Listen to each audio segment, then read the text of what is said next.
This is a presentation of the University of Wisconsin Parkside. Thank you, Daphne, and thank you guys for coming. This is an amazing turnout. I'm really pleased. So I have a slight confession to make, and that is that the title way exaggerated how much stuff about humans in general. This is mostly going to be about birds, because that's really what I study. There'll be some stuff about humans, but mostly it's going to be cool things about birds. So, what she said. So I studied birdsong for my PhD, and I've studied it for since you guys were probably in elementary school, most of you.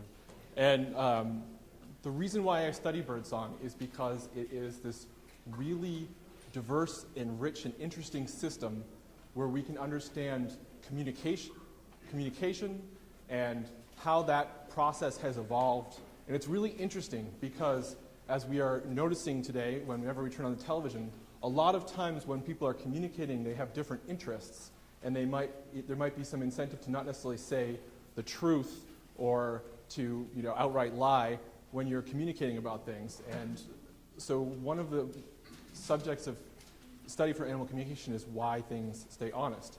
And that's going to be more detailed than I'll go into this talk, but it's something that really motivated my initial interest in it. And so birdsong is a complicated thing that has lots of different forms. And so I'm going to start out by talking to you and playing some sounds that birds are making with their vocal tract. So it starts in their chest and comes out their mouths. Because there's lots of other sounds that birds can make. I don't know if you guys have ever seen a mourning dove take off from the ground, but they tips their feathers together when they fly off. Birds do all sorts of crazy stuff. Some of them clap their bills. You've probably all heard a woodpecker drumming against a tree, right? So there's lots of ways that birds can make sounds, but I'm going to be talking only about vocalizations. So I'm going to start out with some birds that make vocalizations that we wouldn't necessarily consider songs, and then I'll play some songs, and then I'll sort of explain to you what the difference is. So in all of these vocalizations that I'm going to play, I put a little Wisconsin state icon in the corner if this is a bird that you can see or hear in Wisconsin.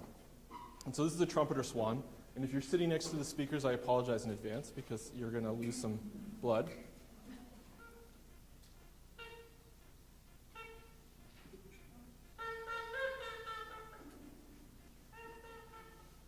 Well, that one's a warm-up. But so that sounded a lot like a trumpet, right? And you can see this bird's got this long neck, and it makes a trumpety sound. And so this is one of the more simple vocalizations you have out there. And we're going to sort of move up in complexity. So here's a cuckoo, which is also, you guys have probably heard this in the clock, right? This is an actual real bird in Europe.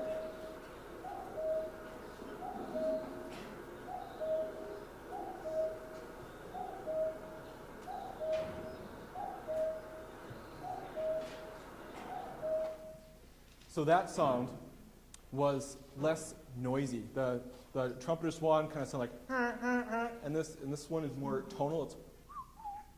It's more like a whistle, but it's still very simple. A simple unit that's repeated over and over again. And so this bird, when it makes that sound, it's advertising that it's in a territory and it's wanting to mate with other cuckoos in that area and exclude cuckoos that are of its own sex. And so it's a lot like a song, but its simplicity is one thing that makes us not study it as much as we study some other birds. And here's a more complex call. And this is a bird that you can see, especially in northern Wisconsin. Well, you can see it around here now in migration. But you won't hear this.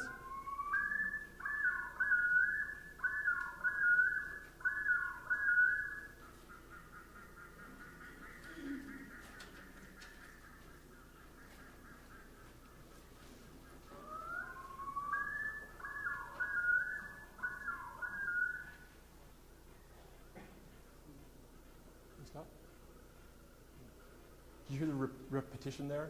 It was a little bit more complex again, but it's still repeated. Here we go again.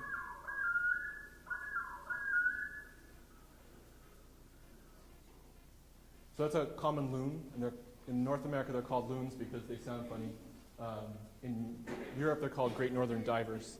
And it takes a special kind of person to study these guys' vocalizations because you have to go out in May, way up north, and record them in the middle of the night. So it's there's lots of mosquitoes and it's really freaking cold. So I don't study them, but they also, we're getting a little more complex. The units that are repeated are more complex, but they're still a pretty simple pattern. If you have this unit and you're repeating it. And now, this is a laughing Kookabura. And this is Australian. You will not find this in Wisconsin, although they do have them in the Lincoln Park Zoo in Chicago.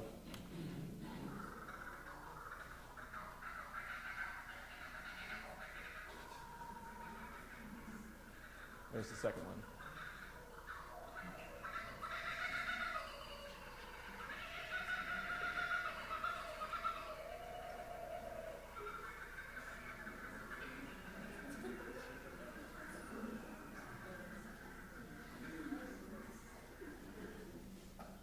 So that's one of those sounds that you're like, wow, I can't believe that's real.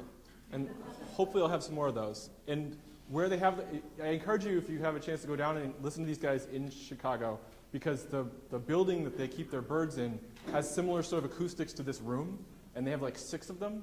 And when they get going, it's really, let's just say that my 4-year-old daughter ran screaming out of the aviary. and she watches Dora the Explorer all the time, so bad noise is not usually a deterrent. So these guys, there was some more pattern to that, right? Did you guys hear that, how it was more complicated? But in this case, the individual units were simpler. So we're not getting anywhere near the kind of vocal communication that I'm doing right now that you guys are processing. So that was the last of a group of birds that I played for you that are not considered songbirds. And this is the first one I'm going to play. This is called a superb lyrebird. This one is found also in Australia. And it is my second favorite bird in the planet. And it's like this big. It's pretty big. It's a pretty awesome bird. I've not seen it because I've never been to Australia.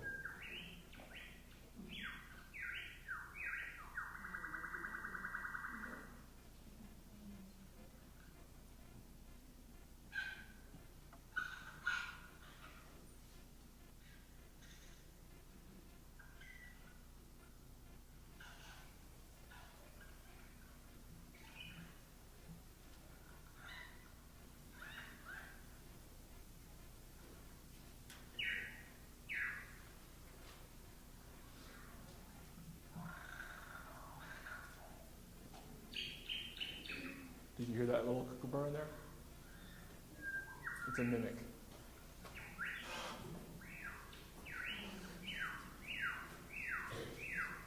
So if you were from Australia, you'd recognize a lot of those birds. In fact, if you look up Lyrebird, Lyrebird,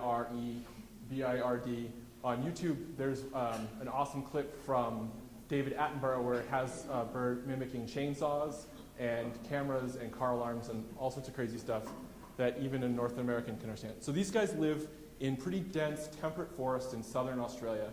And as you can see, they have this long, fancy tail. And they stake out an area about the size of this speaking area, and they blast their song all day. And they mimic all the birds around them. And in fact, there are some Australian ornithologists have gone out and recorded them and have found that in that mimicry, they mimic other birds, they also mimic other lyrebirds, and you can hear the sounds of birds that are extinct. They've gone back to archives and listened to those tapes of extinct birds and found lyrebirds that still carry on the sounds of extinct birds in these things, which is really cool. So this is pretty strong evidence of learning, which is what I'm particularly interested in. And that's what separates what we call songbirds from those other birds that I played to you before. Those birds don't seem to learn their songs, and I'll talk a little bit more detail about why we know that later. But the next several birds I'm going to play to you all have to learn just like we have to learn to speak. So this is a bird that I've helped study. This is also Australian. It's called a splendid fairy wren. It's splendid's pretty obvious, and fairy's pretty obvious. Wren is because of its song.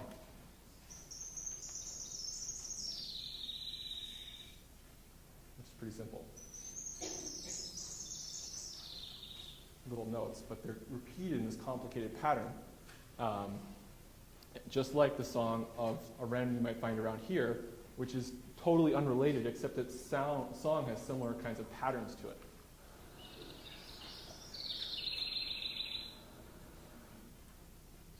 So it's sort of bubbling, and it starts high-pitched, gets a little higher, and then drops down, and it's sort of this cascade of notes.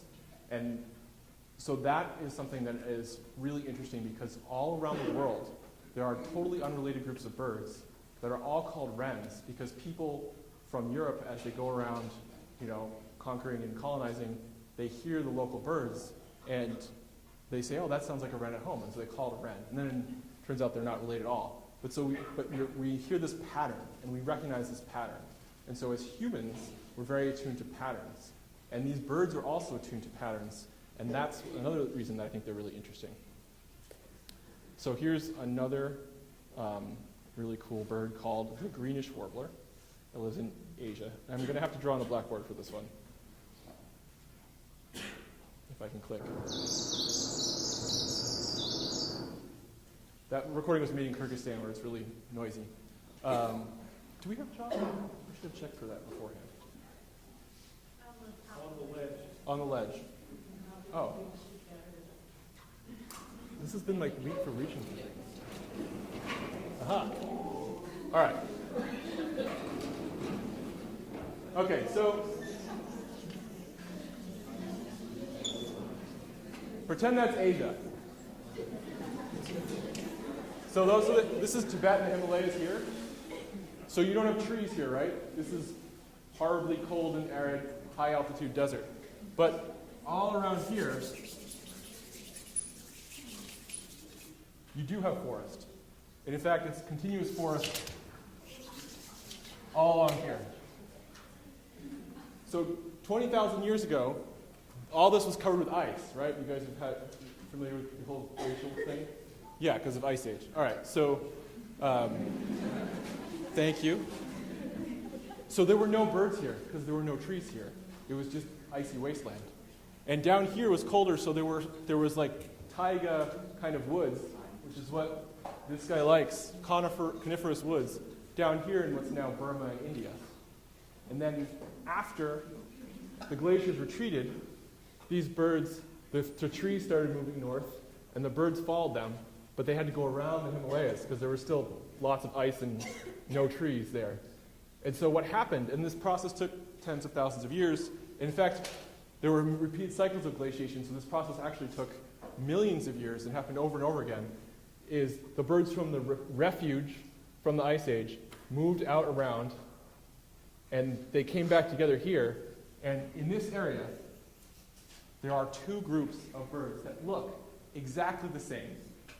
And they eat exactly the same stuff. They build the same kind of nests, but they sound totally different. These guys have a very complex sound, like you heard, with lots of notes.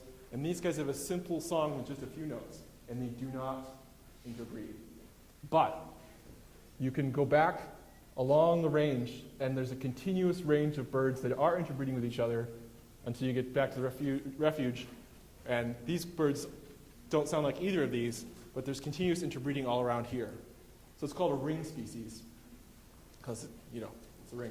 And this is really cool, because this is like a little miniature of evolution in action, right? We actually see the branching and becoming separate and not being able to commingle. So this is one of the other things that's cool about looking at birdsong, is that even when birds look the same and act the same, their songs may make them different. And that's something my PhD advisor is really interested in, and I'll talk a little bit more of that in a second too.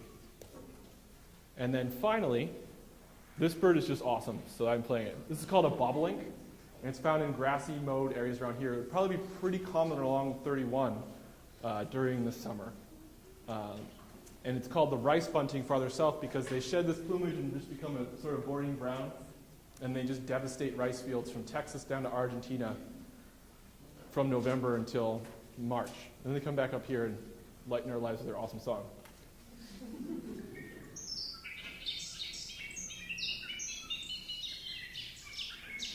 One bird.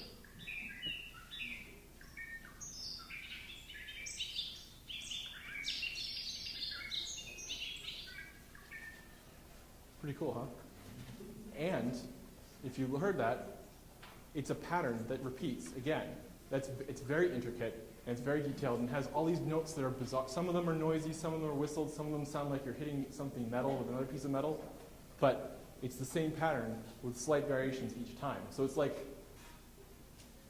a Bach piano piece that someone is really good at playing. It's really cool. And they do that while they're flying. They fly in like this really awkward display flight that shows off their sexy white rump and their sexy yellow head. And if you're a female, bobbling.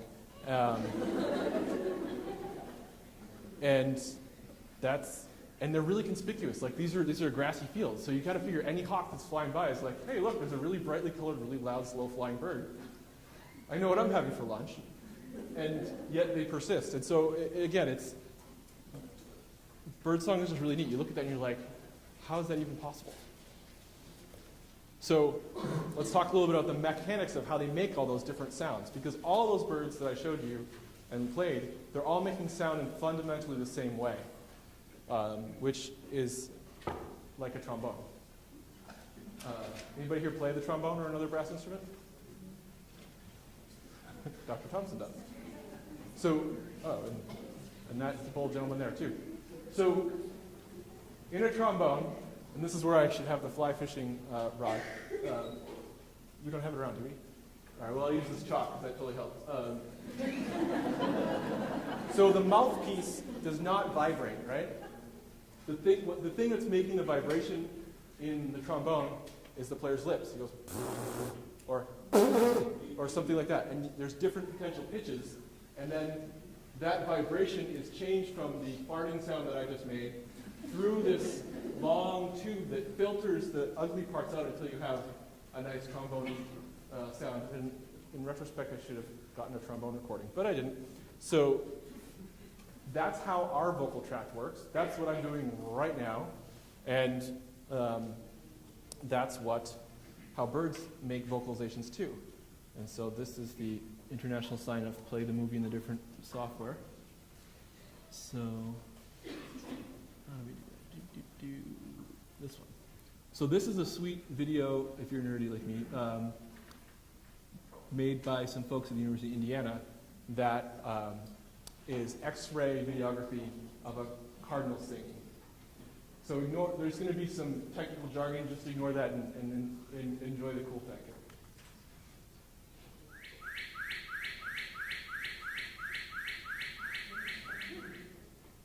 So the sound is being produced down here. And see how much change there is up there. You really have to work hard. Yeah, the computer scientist is right now.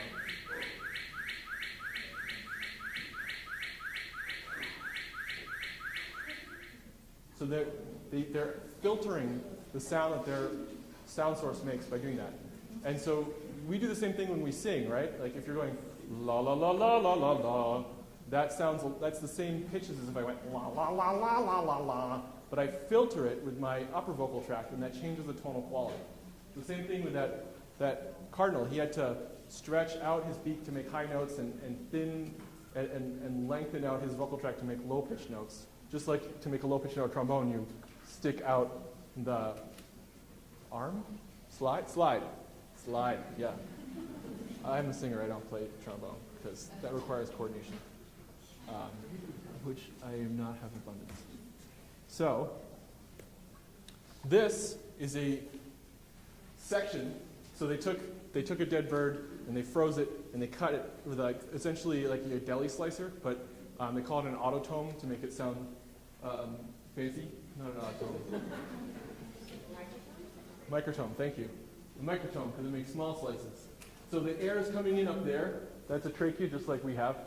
And our vocal tract has the sound source right here, right? And I can feel it buzzing right now, and please don't, because I want to talk and I'm important. But you could later on make sounds and feel your vocal tract vibrating down here. But there's only one tube here, right? So there's only one frequency that can be going on. Birds have their vocal cords here and here after the trachea splits into two bronchi. So they can make two different pitches. And so there's some birds that sing duets to themselves, like robins and bluebirds, and there's other birds like that cardinal that specialize. So they have one side of their, it's called a syrinx, makes high-pitched notes, and the other side makes low-pitched notes. And so when that cardinal's going, it was actually switching in mid-note from one side of its syrinx to the other. And so it kind of takes turns and makes things a little bit less stressful for it when it sings. And it makes it have a higher range. Just like if you have a soprano and an alto singing together, they can sing a longer range of notes than just a soprano or an alto by themselves. And then so that's how the source affects things. And then the vocal tract also can affect things. So if you imagine someone with a trombone that has a brick attached to it, they're going to have a lot more trouble playing some fast notes than someone with a trombone with a ping pong ball attached to it, right? And so we can see the same thing with these finches. This is how my PhD advisor became famous and successful, is he realized that there's these finches in the Galapagos Islands that are all closely related, but they have different beak sizes because they eat different things. And so he went out and he looked at recordings of them, and these are pictures of sound on the right, which is a whole other talk that I'm not going to go into, but they're essentially like a musical notation. So time is on the x-axis, and frequency is on the y-axis, and the darker it is, the louder it is. And so that's not for my presentation, but that would be really cool for birds sounding like that. So what I hope you can see from this is you can see those big honking bills, and they're all the same scale, have thinner little dark patches. And the guys with the thin, graceful little bills can make broader sounds. Does that seem squint and nod? Good. And so what that means is you can hear from one of these birds' song, you can hear how big its bill is. And there is actually a spot in the Galapagos where my advisor did a lot of his work as a professor, that there's two kind of, instead of having an average like bell curve, there's kind of two bell curves of bird beak size. And so the females listen to a male song, and they can choose to mate with a small-beaked bird based on his song, and they do. So again, it's a place where there's potential for speciation happening. And the mechanism for that is that the big honking beak, it's harder to make a fast sound because you have to move your beak to change the pitch. So these guys can move their beak really quickly and change their pitch. Does that make sense? So yeah, people thought that was pretty awesome. You can hear what the bird's bill size is. But there's not all birds are like that. So we're going to go back here to talk about learning. We're going to emphasize learning. So we've talked about the production aspect of it. This is a Phoebe, which we have around here. They're probably mostly gone now in the last couple of weeks. They'll be back in March, unless it's a really bad winter, in which case they'll be back in April. And they sound like this. You guys heard this one, right? Phoebe. There's a crow in the background.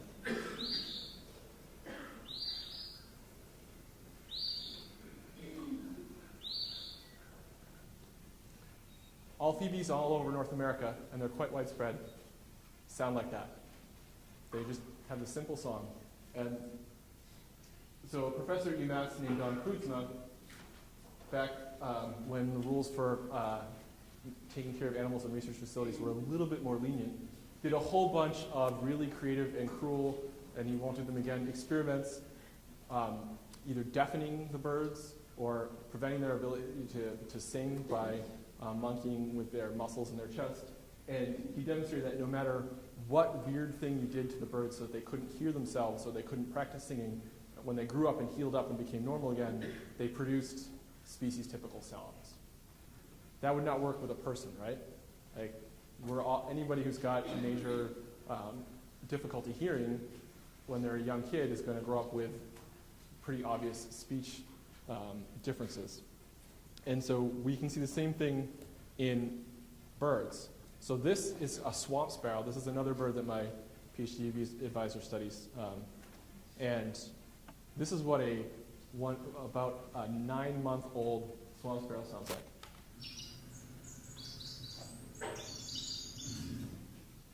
So kind of weak and twittery.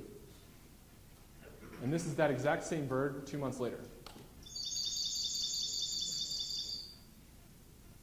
And if you had time, which we don't, I could show you literally about 40 or 50 hours of recordings of that bird gradually becoming better at singing, just like a small child might become better at its motor activity, which is where the human aspect comes in. So this is not working. There we go. This is my 3-month-old son this afternoon, and he's not really vocalizing yet, but he's doing this really analogous thing, which is he's trying to coordinate his muscular movement. So I've got him in this bouncy chair, and there's some dangly things in front of him, and he'd really like to bat those with his hands. And he wants to, just like that bird has that innate drive to sing, but he doesn't have the muscle coordination yet. So watch this. And the sound's off.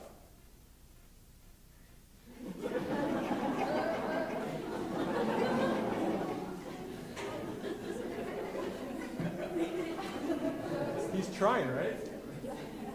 And some of those activities are getting closer. But he doesn't have total control over everything. And that's exactly what's happening with these birds that learn how to sing. Those flailings that are kind of infantile and adorable, that's what any kind of babbling or baby talk is the bird has some sense in its head from listening to other birds and a certain amount of innate preferences about what it wants to sound like, and it's just making these random noises. And every time a random noise comes out that seems right, it's reinforced by a certain part of its brain, and every time it makes a sound that doesn't match anything, that sound is not reinforced. And so seems to be the process of songwriting. It's sort of like when I was taking the SAT. I'd be like, does that seem right? Sure. No, not right. Okay, yeah, so you sort of randomly try stuff until it works. So this is a really interesting phenomenon. Birds are learning how to sing just like people are. And it's really only since the 60s that science, as opposed to people who kept birds in cages like canaries and parrots, have known this forever, right? That birds can mimic things. But the scientists who write papers and get grants and stuff like that didn't really get into this until the 60s. And then they were like, wow, this is like a really good model for human learning. Let's do this. So they did. And it's great because you can take these little birds and you can study them and learn more about learning. And so one way to do it, which is how I do it, is you go out in the field and you record them. So this is a parabolic microphone. And there's me. I'm done for the day. You can see the sun is just starting to peak above the horizon. And so you can go around and record birds singing in the dawn. And so this isn't a good activity in densely populated areas or areas with political unrest, because generally speaking, you don't want to go walking around with a parabolic microphone, any of those. But if you have a nice, peaceful countryside, you can record stuff. And I'm not going to bore you guys with my research right now because it's actually super technical and not appropriate for this audience. But actually there's sex involved. So, but what most people do is they study this guy, the zebra finch. This, probably some of you guys have this as pet at home. This bird lives in the wild in Australia in huge flocks and in a desert area where rain is really infrequent. So whenever the rain happens, they breed. So my friends who keep them say that all you have to do to get them to make a new batch of eggs is put out some lettuce with a bird seed. And they're like, woohoo, the rains have come, let's get busy. And when they do that, the male sings to the female, and the female hears that, and there's just all this stuff that's going on. The sound comes out of the male's beak, it goes into the female's ear, it goes from the ear to the brain, it stimulates parts of the brain that connect to the hormones. This would have been a good place for me to put up a picture of Barry White, too. That's essentially what's going on here. And so it's like this acoustic connection between his gonads and her gonads. It's really, really kind of cool. And so, but we can study this because these guys are small. You can keep like thousands of them, and what you can do is you can control what they hear when they're growing up. So there's a little cage. Notice the acoustic foam. So you can keep, and a speaker back here. So you can keep them, and you can totally control what the bird hears for its entire life. So you can exactly know what it's copying. If it makes a sound that matches something you played to it, you're like, it learned that. And if it makes no sound you've ever heard before, you're like, he wasn't a very good learner, or we missed something. And then you can do some pretty cool stuff with that when you have a controlled system of learning. And that's why the bird's song is such an interesting subject, because for most things, what they're learning is really hard to figure out. Like, birds are really good at migrating from point A to point B, but there's so much stuff that goes on there, it's hard to control that. Whereas we can say, here's the tape recorder, you play that and the bird will learn it, which is pretty cool. So what sorts of things do we discover? Well, this is a bird about to get a functional MRI while he's singing. So these little copper rings act like an MRI, and they've trained this bird to sing away merrily while his head is in there. And you can get little maps of his brain, and different parts of the brain light up, are more active when he's singing than others. And so they do this in all these different contexts. They play his dad's song to him, they play some random song he's never heard before, they play white noise, they play other species songs, and they've mapped out whole regions of the brain and what they do and how they're related to song learning. And they've done this for females too. They can say which parts is she using, which parts are the same in male birds, and which parts are the same in female birds. And one of the things that's really cool is that they generally match the same sorts of regions in humans that are also in all animals that are used for that process of, if you're gradually learning how to do muscular action. So we call that sensory motor learning, where you've seen pictures of baby birds flapping because you can't just jump out of the nest and soar. That's not a good idea. So you flap for a while and get your wings better. Anyone who's an athlete knows you don't know how to dunk the first time you step onto a ball court. You have to practice. And so all those sorts of things happen in this and sort of this area down here. But there's also some really cool, interesting hierarchical organization, which this is a little bit detailed, so there's no test on this, don't worry. But what's really cool is, so see that thing called RA? That ends up, it's the HBC on the top to the RA point down to here, and those are called the motor pathway. And what happens is the RA encodes what seems like the little individual phonic units of notes. And the HBC encodes the pattern that they're organized in. So HBC fires in a pattern, and it activates different parts of RA, kind of like a 4-year-old banging on a keyboard. And then it goes down to the brainstem, which then actually makes the right muscles happen so the right tones and beak movements are produced. And they figured this all out by those sorts of MRI kind of things, other more invasive techniques that I'm glossing over so you don't think of all the thousands of birds that have been sacrificed to science. So that's one pathway. And then there's a whole other pathway up here that's involved in generating those random signals to start the process and also storing them. So this is where they remember other birds' songs and where they take the feedback from what they're producing and process it and compare it to what they know. And then that's where they make what's going on. And so this has generalized pretty well to other groups of birds, and human mammal brains and bird brains are not as similar as you might think. And so you kind of have to squint to get them to be similar, but with the right squinting you can kind of get the same sort of pattern. So it's this really neat model that we're starting to understand how the brain processes this information and learns new things. And so why is this complicated thing evolve for birds? Well, song has two roles. This is the species I studied for my dissertation, the tree swallow, which is found right here. And so there's two roles that song plays.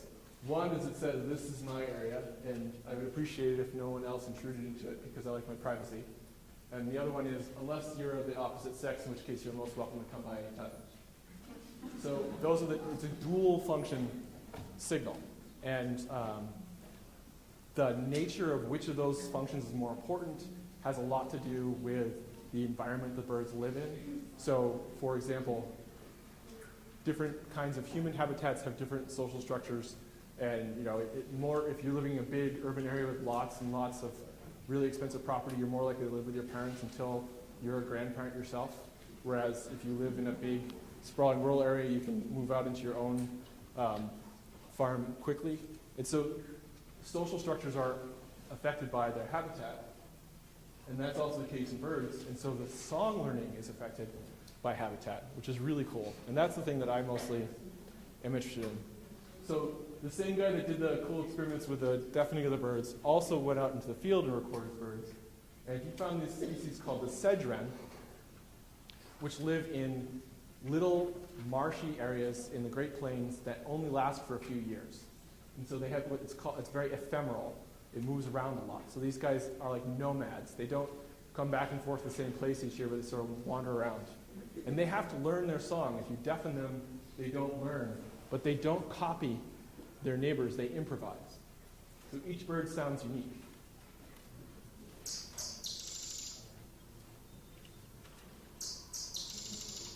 And you might think that's not a very high bar, but that simple little trill, actually each individual bird is different from the next one in the intricacies of those trills. And that makes sense if you think about it. They're never going to see the same guy again from year to year, so there's no reason to match anybody. There's no information content in them. It'd be like if well, you guys are probably, a lot of you are in high school and middle school, so you're moving between homeroom and gym and math and all that stuff, right? And so if everybody had an accent in homeroom, it would be quickly scattered and it wouldn't be useful. But if you all moved together in the same group, you could easily identify each other by where you're from. And so there's other groups of birds, like this swamp sparrow, that have more cohesive social structure, and so they tend to copy each other. There's a lot of rich, complicated syntax in that. And these guys copy individual elements, and they also copy whole patterns. And in Wisconsin, they tend to come back to the same habitat each year, close to where they bred, and so they're likely to share some songs with their nearby neighbors, which is pretty cool. And then this bird you've probably heard a lot.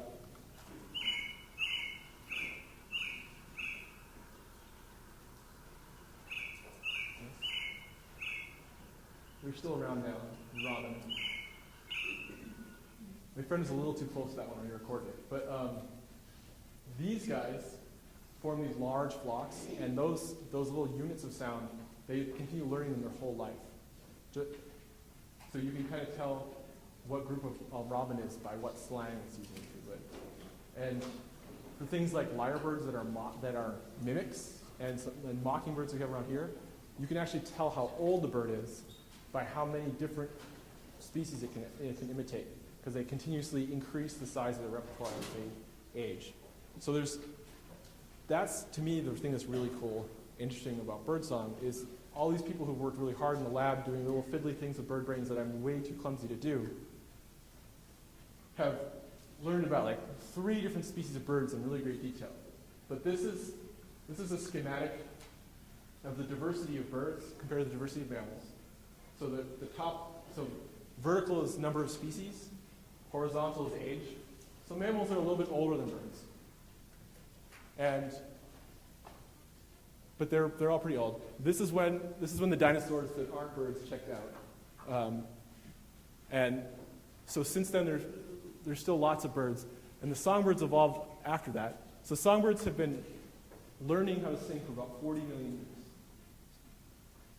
We've been around for about 1.5 million years. So there's 4,000 species of songbirds, each with a unique habitat, each with a unique social system, each with a unique pattern of evolutionary history and a bill size and all these other things that affect the process of song learning and the kinds of information they encode.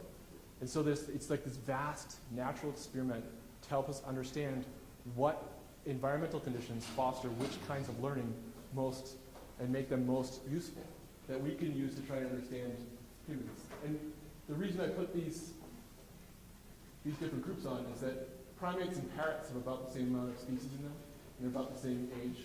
But songbirds seem to be the main thing that makes them different from other birds is that they have this cool singing thing. Whereas the major groups of mammals that are large and diverse have teeth that never stop growing. And bats are pretty diverse and they can fly, which is cool. But it seems like one of the keys to songbird success is actually in their brains, which is also a parallel with us, right? We're generally considered to be pretty smart relative to other animals, and that's probably why we're in the billions and most other things aren't. So that's why I think songbirds are really cool. There's this vast amount still to study about them, and basically any time you study one, you're learning more about how humans may have evolved communication. So that's what I got. Thank you guys very much.